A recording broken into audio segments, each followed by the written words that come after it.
Let's talk credit reports and why you should care about them. Before applying for a home loan, one of the number one things that we do for our clients is to order a credit report to see how their credit history has been reported. Now, this credit report document is generally provided by 2 or 3 main providers in Australia, and it outlines a few key things that banks are going to be aware of. Banks will also run their own credit checks when you apply for finance, so it's important to understand what's actually reported in this document. The number one thing is your actual credit score. So you are going to be given a score based on how many inquiries you've had, the type of inquiries, and your conduct against those loans if you've taken them out. So what else is reported on that credit report? Well, the repayment history of every facility that you have had open for the last 24 months will be reported. So if you have late or missed repayments or are in some sort of an arrangement with the lender for hardship or arrears, they will all be noted on your credit report. The second thing is the number and frequency of your inquiries. So if you're someone that's applied for multiple credit cards,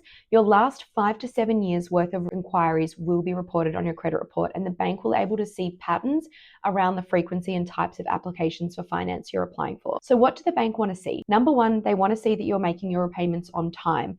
And you typically have up to 30 days, particularly on home loan accounts, to make your repayments before they're reported as late in the credit report. They also prefer to see that the type of inquiries you're making aren't for various personal debts like personal loans, credit cards, buy now, pay later facilities, or any of those types of features. They prefer to see applications for home loans because they do score better from a credit scoring perspective. So they're the main two things that they're going to verify, as well as the actual score to check your credit worthiness.